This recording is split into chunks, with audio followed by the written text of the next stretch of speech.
Assalamualaikum warahmatullahi wabarakatuh. Sampurasun. Wilujeng tepang deui sareng ibu di dieu dina pengajaran bahasa Sunda kangge kelas 11 SMA Negeri 3 Banjar semester hiji. Dinten ayeuna urang bakal maham materi ngeunaan panumbu catur. Sateu acan urang lebet kana materi, mangga ku hidep titenan heula video ieu. Akan digawangi oleh moderator yang sudah tidak asing lagi serta terkenal dengan kepiawaiannya menghidupkan suasana. Beliau ini memiliki deretan pengalaman dalam dunia presenting, MC ataupun moderator di antaranya presenter RTV dalam TVRI, MC deklarasi Republik Damai bersama para calon gubernur dan calon wakil gubernur Riau di tahun 2018 yang lalu, MC Festival Perang Air 3 tahun berturut-turut, moderator di beragam acara seminar, dan masih banyak lagi pengalaman beliau yang tidak mungkin saya sampaikan di forum kali ini.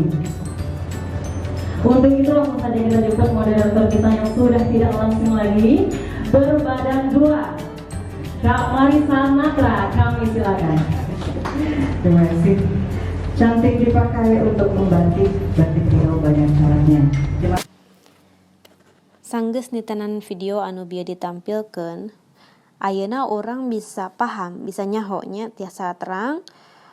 Moderator teh nyaeta jalmi anu pancena janten panengah atawa hakim atawa oge tiasa disebat wasit dina hiji kagiatan. Boh eta dina acara sawala atawa bahasa Indonesia nama diskusi, tiasa oge dina rapat, tiasa oge dina acara debat. Tugas moderator teh nyaeta ngarahkeun diskusi ngeunaan hiji perkara. Dina lumangsungna acara diskusi, panumbu catur oge kudu miboga sikap netral, objektif, atawa henteu mihak ka salah sahiji pihak. Upamaya konflik di tengah-tengah lumangsungna acara, panumbu catur kudu bisa jadi panengah. Panumbu catur atawa moderator sakapeung mah sok disaruakeun atawa osok pahili jeung anu ngaranna panata acara atawa MC. Padahal panumbu catur jeung panata acara aya bedana. Panumbu catur nyaeta nu nyepeng kendali atau nu nyepeng kadali ngatur jeung ngokolakeun dina hiji jirangan atawa dina hiji sesi hungkul. Ari panata acara mah nyepeng kadali sakabeh kagiatan. Ti awal dugi ka akhir dicepeng ku panata acara atawa MC. Moderator kakara bisa menang kadali upama geus dihaturanan ku panata acara. Sapertos anu dijelaskeun di payun tadi, panumbu catur teh biasana sok aya dina kagiatan sawala atawa diskusi. Nah, sawala atawa diskusi teh kagiatan ngebrehkeun pamadegan ngeunaan perkara atawa masalah sangkan bisa netepkeun kumaha pialuseunana. Jadi pami aya permasalahan atanapi aya isu-isu kitu nya, urang teh biasana sok ngayakeun sawala atawa diskusi supaya bisa netepkeun kumaha pialuseunana. Tah, sawala teh loba pisan wandana atawa jenisna, upama wae aya anu disebut seminar, simposium, sarasehan, lokakarya, sanggar gawe atawa bahasa Inggris nama workshop, muktamar, konferensi, sawala panel atawa diskusi panel, jeung oge aya sawala kelompok atawa diskusi kelompok. Upama hideup misalkeun di piwarang di kelas kitu ngadiskusikeun hiji hal eta disebutna sawala kelompok. Dina kagiatan sawala atawa diskusi anu tadi disebatkeun rupa-rupana biasana osok aya sababaraha jalmi anu dipapancenan atawa anu ditugasan. Anu kahiji osok aya panumbu caturna. Tah, panumbu catur teh anu tos disebatkeun tadi nyaeta moderator. Jalma anu sok ngatur heula pandeurina omongan unggal pamilon diskusi atawa cacarita. Janten anu ngatur, anu janten penengah dina diskusi eta disebutna moderator. Teras anu kadua aya girang serat. Girang serat teh atawa notulen jalma anu pancena atawa tugasna nyatet intisari tina eusi pedaran diskusi. Nah, anu salajengna aya deui pangjejer. Pangjejer dina diskusi teh nyaeta jalma anu mibanda pancen pikeun nepikeun jejer pedaran ka pamilon. Pangjejer teh upama dina bahasa Indonesia mah disebatna teh pemateri atanapi pembicara. Teras deui anu salajengna aya pamilon. Pamilon teh upama dina bahasa Indonesia nyaeta peserta. Peserta diskusi nyaeta jalma anu miluan kana kagiatan diskusi. Nah, eta disebutna pamilon.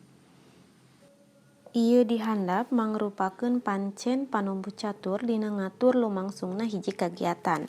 Jadi ieu tugas-tugas panumbu catur dina kegiatan berlangsung gitunya. Nalika kegiatan berlangsung ieu tugas-tugasna. Anu kahiji nyaeta bubuka. Jadi tugas mimiti panumbu catur teh nyaeta muka lumangsungna presentasi, diskusi, seminar, loka karya atawa debat. Jadi dibuka ku moderator gitunya. Eusina biasana ngucapkeun salam, ngedalkeun rasa syukur jeung panuhun pikeun kasempatan jadi panumbu acara. Teras anu kadua, pangwilujeng ka pamilon. Janten ngawilujengkeun wilujeng sumping gitunya ka para peserta. Satuluyna nembongkeun rasa somiah jeung pikaresepeun. Teras anu katilu, pedaran singget kasang tukang jeung tujuan presentasi. Jadi hidup teh pami janten moderator kedah masihan pesan singget janten pengantar lah, kata pengantarna kumaha supados anu jantan peserta teh terang latar belakang atau tujuan tina kegiatan eta teh kangge naon gitunya, atau tujuan tina presentasi eta teh kumaha gitunya. Supaya si peserta teh ngarasa kairut atau tertarik kana materi anu bakal dipedar atanapi didugikeun ku pemateri atanapi narasumber. Anu kaopat nyaeta ngawanuhkeun pangjejer jeung topik presentasina. Jadi pamijantan moderator biasana osok memperkenalkan si pemateri jeung topikna kumaha. Saupama dina eta diskusi teh aya 3 pangjejer atau 3 pemateri biasana dibagi janten 3, benten-benten topikna teh unggal pemateri teh nya. Teras anu kalima nangtukeun waktu jeung aturan diskusi.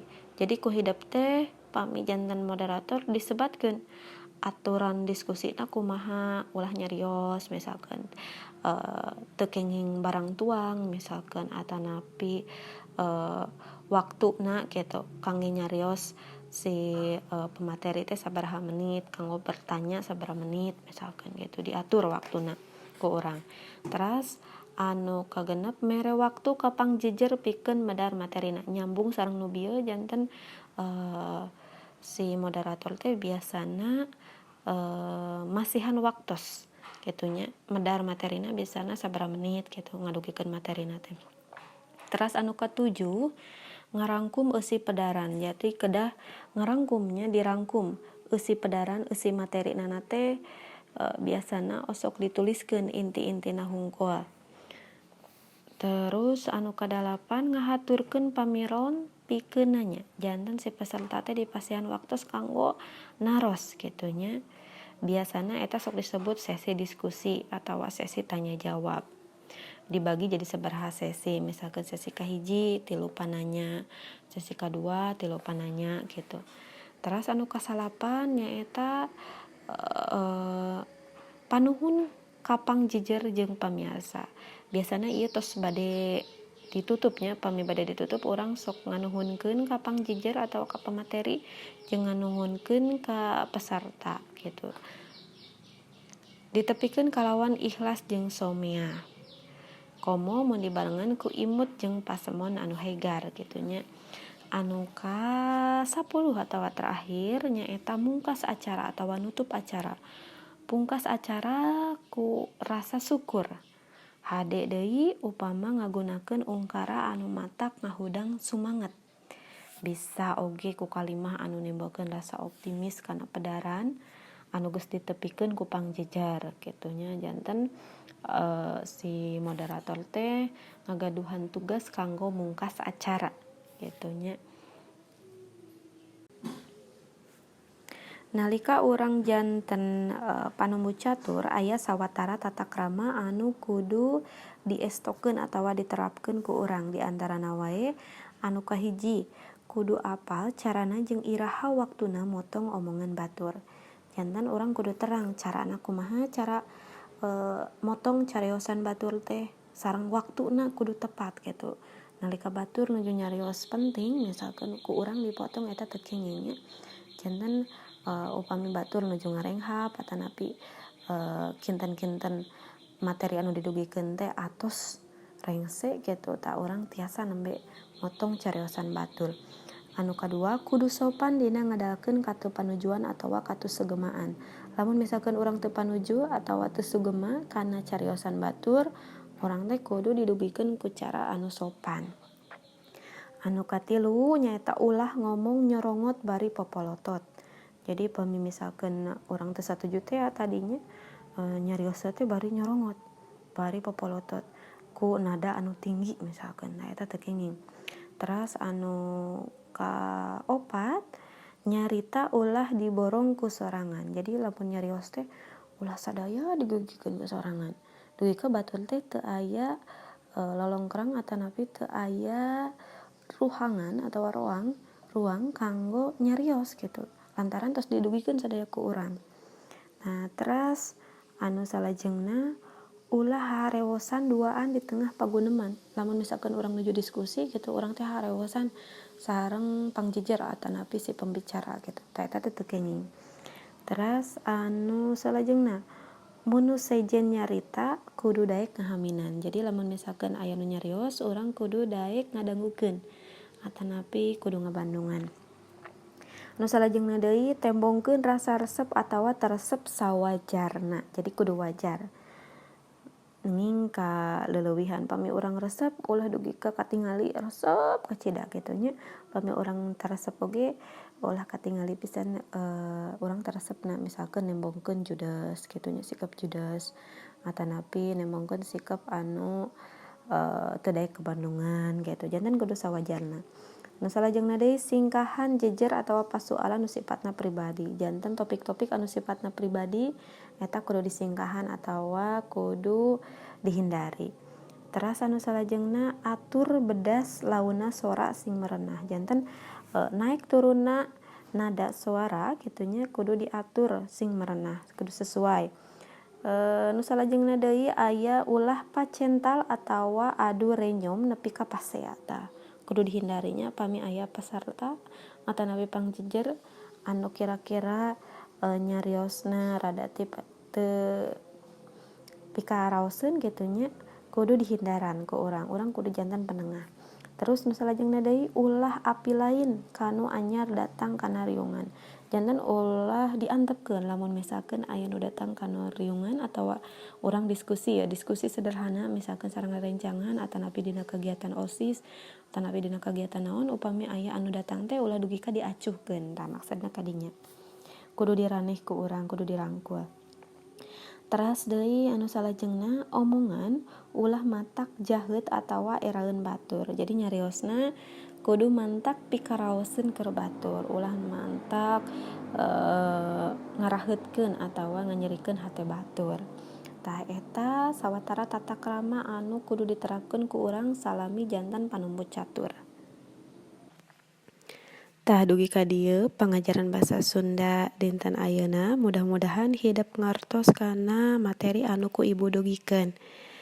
Mudah-mudahan hidup sekeluarga di bumi aya terus dina lindungan kesehatan. Wabillahi taufiq wal hidayah. Wassalamualaikum warahmatullahi wabarakatuh.